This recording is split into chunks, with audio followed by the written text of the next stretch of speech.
একটা ঘর তৈরি হলেই তো আর তাতে প্রাণের সঞ্চার হয় না। তো তোমরা হয়তো ভাবতে পারো ঘরে আবার প্রাণের সঞ্চার কী? আমি মনে করি ঘর তৈরি হলে ঘরেতে প্রাণের সঞ্চার করতে হয়। তো সেটাই আজকে তোমাদের সাথে শেয়ার করব। ঘরে প্রাণের সঞ্চার বলতে আমি কি বোঝাতে চাইছি।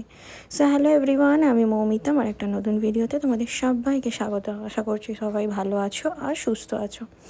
চলো, কিছুদিন আগে আমি একটা ভিডিও দিয়েছিলাম যেখানে আমার একটা ঘর তৈরি হচ্ছে। ঘর, বাড়ি নয়, ঘর মানে একটাই রুম তৈরি হচ্ছে। তো দেখো, একটা ঘর তৈরি করতে কত কিছুই জিনিস না লাগে। ইট, বালি, সিমেন্ট, রড, খোয়া, এই এত কিছু জিনিস, সাথে কিন্তু বাঁশ, কাঠ, এগুলোও দরকার হয়। এবার হয়তো ভাববে বাঁশ কাঠ আবার কী কাজে লাগে। দেখো, একটা ছাদ যখন ঢালাই করা হয় তখন বাঁশেরও দরকার লাগে আর কাঠেরও দরকার লাগে, না হলে কিন্তু পুরোটাই ইনকমপ্লিট। তো এরকম ছোটোখাটো অনেক জিনিসই কিন্তু একটা ঘর তৈরি করতে দরকার হয়। শুধুমাত্র বালি, সিমেন্ট আর ইট দিয়েই কিন্তু একটা ঘর তৈরি হয় না। তো যাই হোক, এখানে দেখো আমার মোটামুটি ঘরের কাজ অনেকটাই কমপ্লিট হয়ে গেছে। প্লাস্টার থেকে শুরু করে অনেক কিছু কাজই হয়ে গেছে। তো যাই হোক, আস্তে আস্তে কাজটা আমার টুকটুক করে হচ্ছে।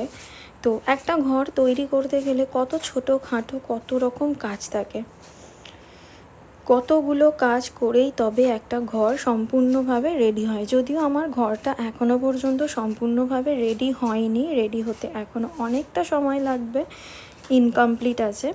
তো আস্তে আস্তে আমার ঘরের ভিতরের প্লাস্টার, বাইরের প্লাস্টার সমস্ত কিছুই হয়ে গেছে। তার সাথে কিন্তু এখানে চলছে টাইলস বসানোর কাজ। তো টাইলস বসানোর পর আপাতত ঘরের মধ্যে আর কোনো কাজই এখন হবে না। হ্যাঁ, হবে না বলাটা ভুল, ওই জানলা দরজা যেগুলো লাগাতে হবে সেগুলোই লাগানো হবে। জানলা দরজা ছাড়া তো আর ঘর রেডি হতে পারে না। তো সেইটুকুনি কাজই আপাতত হবে, রং টং কিছু হবে না, সেগুলো আবার পরে হবে। রং, আরও অনেক কিছু ভাবনা চিন্তা আছে ঘরটাকে সুন্দর করে তৈরি করার জন্য। তো সবটাই সময়ের অপেক্ষা, আর এখন থেকে এত কিছু ভাবাও উচিত নয়। আস্তে আস্তে সবটাই কমপ্লিট হবে। এদিকে কিন্তু জানলা দরজার গ্রিল লাগানোরও কাজ হচ্ছে। তো বললাম একটু আগেই যে একটা ঘরের মধ্যে ছোটোখাটো অনেক রকম কাজ থাকে। এদিকে মোটামুটি সমস্ত কিছু রেডি হয়ে গেছে। হ্যাঁ, তবে একটা কথা বলতে পারি, ঘরে কিন্তু এখনও প্রাণের সঞ্চার হয়নি। আচ্ছা, তোমরা কি মনে করো প্রাণের সঞ্চার মানে কি বোঝায়?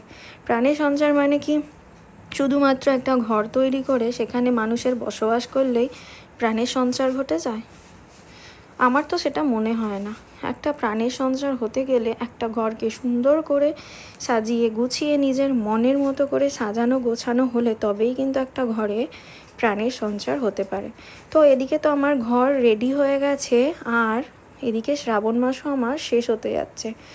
তো ঠিকঠাক করা হয়েছিল এই বছরে শ্রাবণ মাসে, যেহেতু আমার বাড়িতে শিব পুজো হয়, তো সেই কারণে এই ঘরের মধ্যে এই বছর শিব পুজো করব। কিন্তু শিব পুজো করার জন্য আর বেশি দিন বাকি নেই, যেহেতু শ্রাবণ মাস শেষ হতে আর 3-4 দিন বাকি আছে। তো এই রকম একটা ঘটনা আমি তোমাদের সাথে পরে শেয়ার করব যে কি হয়েছে। মানে ভগবান চাইলে যে কত কিছুই না হতে পারে, সেটা আমি খুব ভালো করেই বুঝতে পারছি। তো একদিন আমি তোমাদের অন্য একটা ভিডিওতে অবশ্যই শেয়ার করব যে এক্স্যাক্ট কী ঘটেছে। তো দেখো, এদিকে আমার ঘর মোটামুটি রেডি, এদিকে জানলাও তৈরি হয়ে যাচ্ছে, তবে এখনও ঘরে প্রাণের সঞ্চার নেই। তাহলে ভিডিওটা আজকে এখানেই শেষ করছি।